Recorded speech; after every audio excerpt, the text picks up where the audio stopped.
Welcome to Not Two Reads, an audio library of revolutionary texts.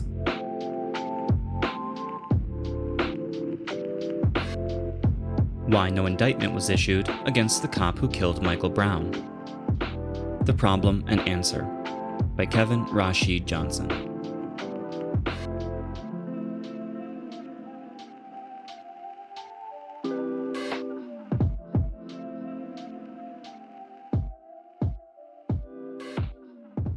No indictment. I already knew. It's easy to say, after the fact, that I knew there would be no grand jury indictment against Darren Wilson, the white Missouri cop who killed new Afrikan Black teenager Michael Brown in cold blood on August 9, 2014. But, truth be told, I did know it. And you'll recognize how obvious the game was too once I explain. I recognized the game not just because the American criminal injustice and selective law enforcement systems work hand in hand against, not in favor of, people of color and the poor, but because of two major deviations from established grand jury procedure that were made by the St. Louis prosecuting attorney, Robert McCulloch, who was supposedly seeking the indictment against Wilson.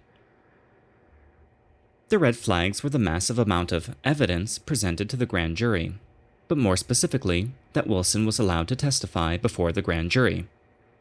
This never happens.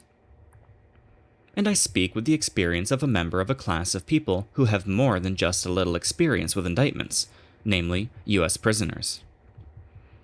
Most all of the criminal proceedings that landed each of us in prison were based on grand jury indictments, but, unlike Wilson, we were never allowed to testify before those grand juries. Why? Because that's not how grand jury proceedings work. And I should know, since over the years I've fought and beat some 16 indicted crimes representing myself. So I have a legal understanding of the process as well. But don't just take my word for it. Ask any attorney with experience in criminal law. She or he might do a bit of hemming and hawing and trying to rationalize what was done, but in the end, they'll admit it's almost unheard of for a prosecutor to call the subject of a grand jury proceeding to testify before the jury. The prosecutor's game. Unlike a trial, a grand jury proceeding is not adversarial, meaning it doesn't function to have the jury consider both sides of a case. It is a summary proceeding that exists solely to hear a sample of what evidence the prosecution has collected which tends to show a crime occurred, without any consideration of the potential defendant's side of the story, and thereupon determine if the prosecutor has enough evidence to show probable cause to believe the subject committed a potential crime. That's it. The prosecutor presents only the most basic incriminatory evidence and never puts the potential defendant on, because unless the prosecutor is, in effect, using the potential defendant as her/his own witness, which is exactly what McCulloch did to Wilson, to do so would transform the grand jury proceeding into an actual trial, which would compel a wide range of procedures and rights of the potential defendant to come into play. This is why McCulloch dispensed with another common procedure in such cases, namely, he never had Wilson charged and arrested on a warrant prior to supposedly seeking an indictment. Because, the moment Wilson was arrested, McCulloch would become his adversary, and could not advocate for him as he did in calling Wilson as his own witness to give his side of the story to make it conform to the other evidence in a way that would exonerate Wilson. As Wilson's adversary, McCulloch could only present such evidence as would paint Wilson's actions in a criminal light to the grand jury. And if he were to call Wilson as a witness under these circumstances, Wilson would have to have his own attorney present to ensure he didn't say or do anything to incriminate himself or sabotage his own defense. So he most likely would have been instructed by his attorney to say nothing by invoking his Fifth Amendment privilege against self-incrimination. So McCulloch took very deliberate, tactical steps to ensure that he could advocate for Wilson rather than function as his adversary to the end of ensuring that no indictment would be issued. And these major departures from established grand jury practice were made by a white prosecutor whose own father was not only himself a cop, but a cop who was allegedly killed by a black man. So, he had not just a professional bias in Wilson's favor, but a personal one as well. So, when I heard on the news a few days before the verdict not to indict was announced that Wilson had been allowed to testify before the grand jury, I knew, just like with the trial of George Zimmerman for the murder of Trayvon Martin, that the prosecutor was deliberately sabotaging the proceeding to ensure an outcome in favor of the cop, or cop wannabe, as in Zimmerman's case. And you can bet every legal expert in America recognized it too, including past Harvard law professor Barack Uncle Sam and Blackface Obama, who implored everyone to accept the verdict because the rule of law had prevailed, and the grand jury rendered a decision that it was its duty to make. Sadly, many of us oppressed people of color can't get past our skin worship of Obama and recognize him for the imperialist running dog, a wolf in black sheep's clothing, that he really is. As for the grand jury's duty, these bodies are actually the tools of prosecuting attorneys, who have almost absolute control over both the conduct of grand jury proceedings and over influencing these juries. This is why New York State Judge Sol Wachtler once admitted, quote, "It's so easy to get a grand jury to indict, they'd indict a ham sandwich if that's what the prosecutor wanted," end quote. Then there's the fact that the grand jury proceedings lasted from August 20th to November 24th. As noted, prosecutors typically put only a small bit of evidence before grand juries, and only that which incriminates the potential defendant. Even University of Missouri law professor Ben Trachtenberg admits that McCulloch, quote, "put on a much greater amount of evidence than we're used to," end quote, producing 24 volumes of evidence, which included 5,000 pages of testimony from 60 witnesses, 100 pages of which was Wilson's testimony. In the normal proceeding, Trachtenberg said, quote, "The grand jury can see evidence in a few minutes and take a vote," end quote. As various legal experts concede, McCulloch's method was to inundate the grand jury with so much information that it was overwhelmed and confused. I too recognize this, since in a grand jury proceeding, the jury is not guided by adversarial attorneys to pay attention to certain evidence and the implications of it as would occur in a trial.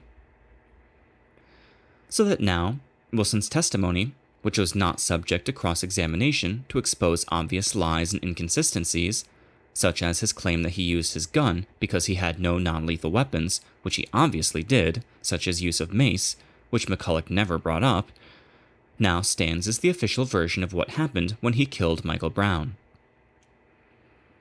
As the late Johnny Cochran pointed out, and most criminal defendants know, cops almost instinctively lie in court. They do it because they feel compelled to validate their arrests and actions, and make them fit with the law to support the desired outcome. And they're, quote, "comfortable lying in a courtroom because the system always tolerated their lying. Judges look the other way, and jurors are supposed to accept it," end quote. And jurors do accept it, because the typical, overwhelmingly white jury just doesn't believe cops do bad things and are in almost visceral denial of prevailing institutionalized racism in America, even as they entertain racist stereotypes, fears, and caricatures of people of color. White America has a very different experience with cops than people of color. Blacks and browns especially. Indeed, Black parents across America must take special pains to teach their sons to show special deference and passive body language when confronted by cops, to avoid being beaten or killed, just as blacks had to be trained to act when in company of whites during chattel slavery and open Jim Crow, also to avoid beatings and lynchings. In essence, the entire grand jury proceeding was staged to produce the very outcome that resulted, and in a society racially divided by policy, practice, and design of those in power.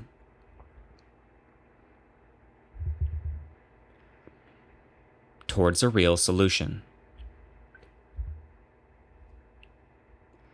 How absurd is it anyway to look for a savior in the very courts that we know and see every day railroading people of color into prison at such astronomical rates that they are recognized to be a continuation of both slavery and Jim Crow?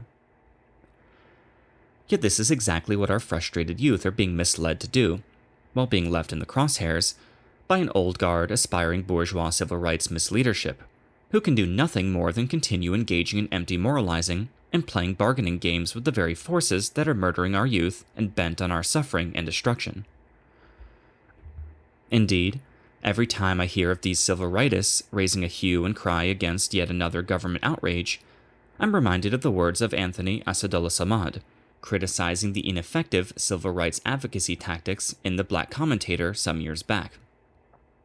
Quote, "Whether it's protest, negotiation, boycott, or voter revolt, the latter two of which we rarely, if ever, use, watching black advocacy is like watching reruns of Sanford and Son. You know what's about to come next, and what the line is going to be when Red Fox grabs his chest. Okay, this is where they march in. Now they're about to holler and scream and give long speeches, watch 'em. Here's where they put the community mothers up to cry, oh, ain't it sad? Now this is the part where they march out singing, 'We shall overcome,' and then they'll go home and be quiet until the next time we get caught violating them or their interests. But the response will be the same." End quote. And we should remember that while these old tactics proved effective in dismantling the old Jim Crow laws of the rural South, they failed miserably in changing the oppressed conditions, including police murders and brutality, in the urban communities of color.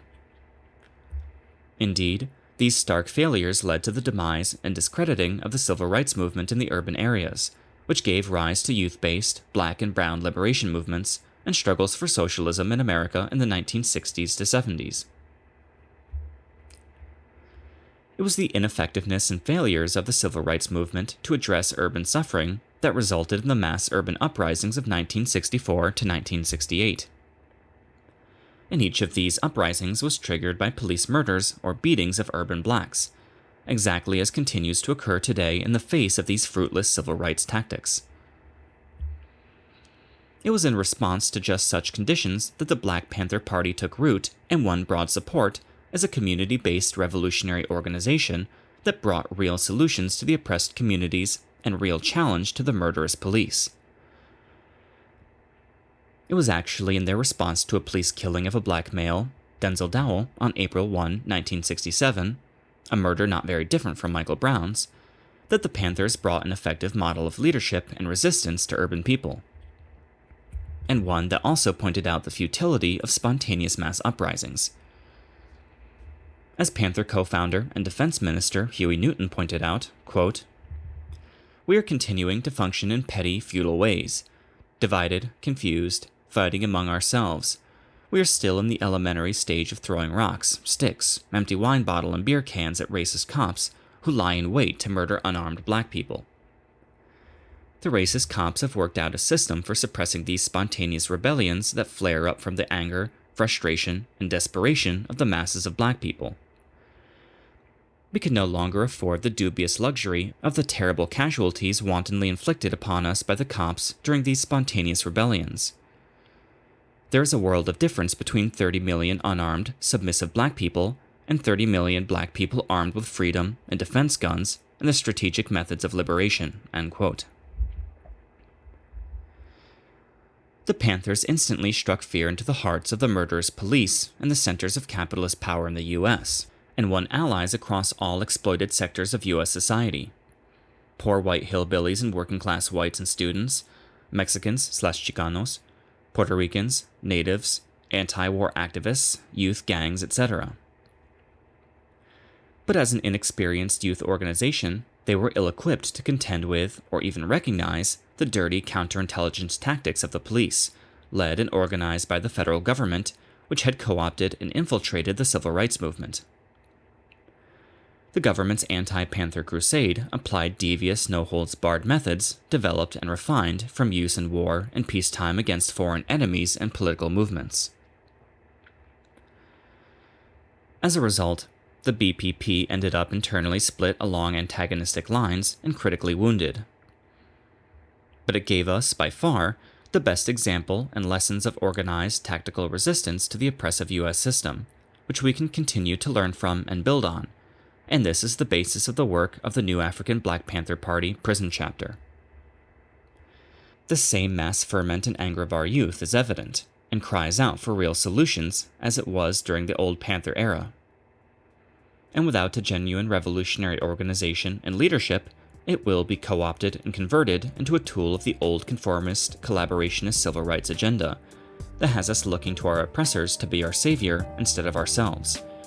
Or it will explode into destructive, spontaneous uprisings, which the pigs actually want, because it polarizes new African, black, and white society instead of allying us, and gives them grounds to justify their murderous and militaristic practices that we are rising against. Dare to struggle, dare to win. All power to the people.